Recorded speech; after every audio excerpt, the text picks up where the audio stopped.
What do we see here? So the first one, like I said, the first one is a synthesis reaction. Two elements combine to give you one product. So on the left side, you have, these are the reactants. Reactants are on the left side of the arrow. Now this arrow here means to yield. That means yield, to produce. So two reactants combine to give you one product. But in the case of decomposition, in decomposition reaction, one product breaks down to give you two. So that's how you know. So in this case, you're going to say one reactant breaks down into two or more, into two products. Okay? So here you have your one reactant, and on the left side, on the right side, you have your products. Just take note of the difference between synthesis and decomposition reaction. Question? Please, if you have questions, let me know so that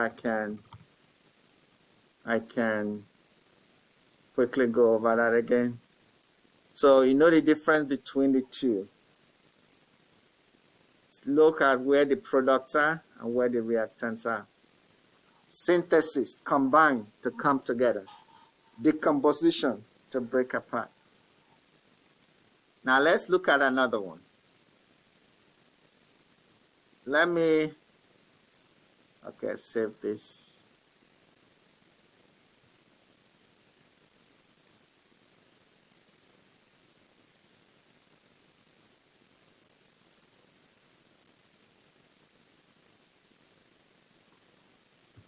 Any questions so far? Okay.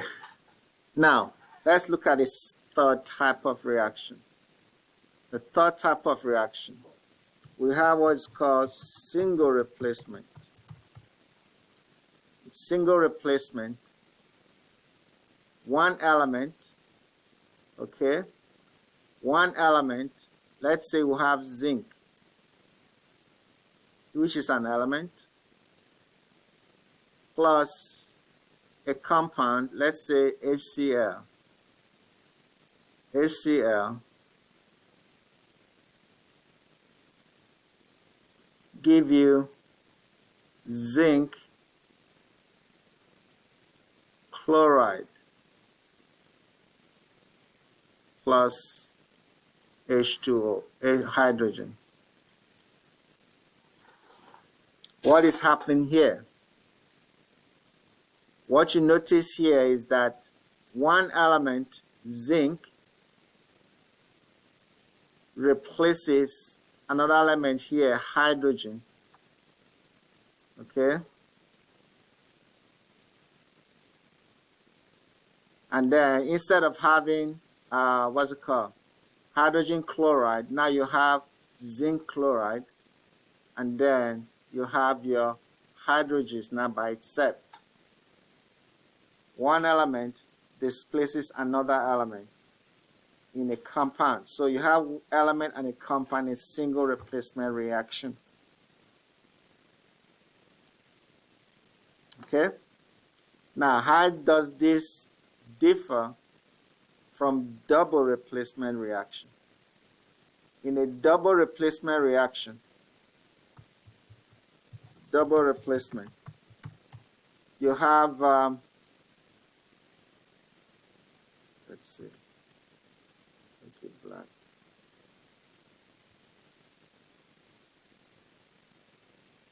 Okay, in a double replacement reaction, you have two compounds.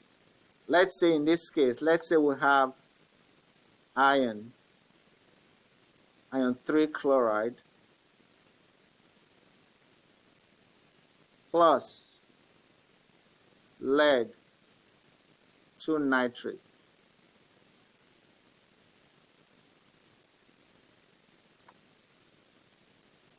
that's parenthesis, to give you iron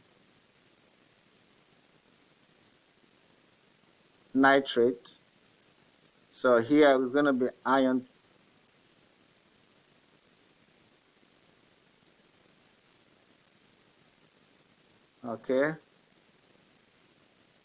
plus PbCl. So you have lead 2 chloride.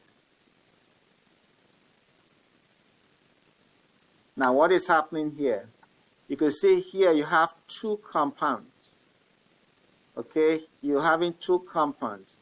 This is one compound and this is second compound. You know how to recognize a compound. A compound is made up of two or more elements. So here you could see that the iron is switching place with the lead.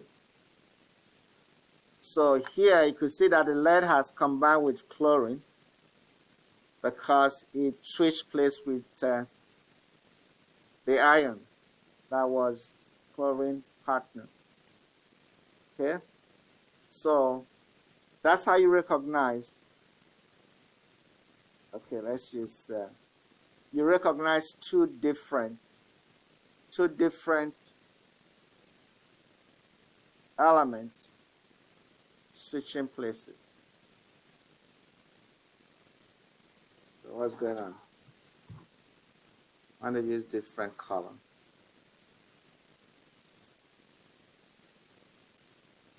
Okay. Two compounds are involved. Iron switch place with lead. So if you're able to recognize an element on a compound, it makes it easy to identify these types of reactions. Single replacement, double replacement. In single replacement, you have an element and a compound. In double replacement, you have two compounds. Now let's look at another set of reaction. Okay, let's look at there's another set of reaction which you say is combustion reaction.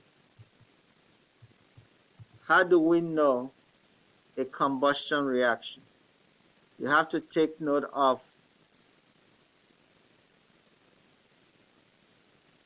one main thing. Now let's say in combustion reaction you have a hydrocarbon. A hydrocarbon is a compound that contains carbon and hydrogen.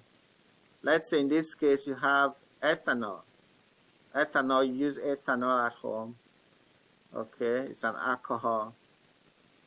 This is a hydrocarbon because it contains carbon and hydrogen.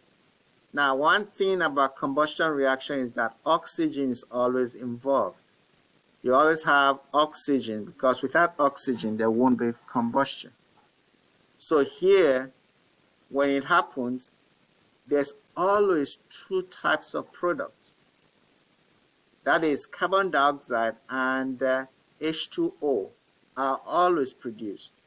Those are the products of a combustion reaction. You always produce carbon dioxide as a product. If in a reaction you have carbon dioxide and water, that means it's a combustion reaction. Look out for those. And then there's another type of reaction which is called acid-base reaction.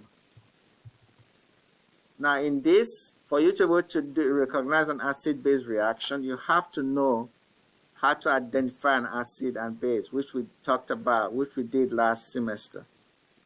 Let me give you an example. In this case, I have HCl. HCl is an acid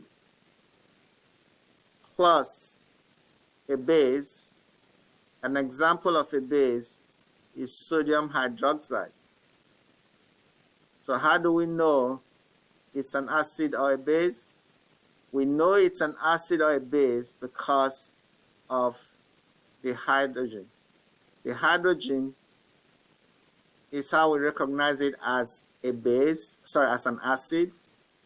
And then for the base is the hydroxide ion that helps us to recognize it as a base. Now, when they combine together, it's always going to produce, there's always a salt. In this case, it's going to be sodium chloride. So it's going to produce salt of the metal. So whatever metal hydroxide you have, that's the salt is going to produce, plus H2O. Okay? So that will be your product. So water is always part of it, the second product. Remember, in acid-base reaction, an acid combined with a base. An acid, here in this case, is HCl, and then it combines with a base, which is, in this case, sodium hydroxide. So here I have my sodium hydroxide. An acid and a base. Okay? That's how you recognize an acid and base reaction. Those are the simple ways to recognize, remember, or those are the simple ways you know the different reactions that you will be given. Okay? Question?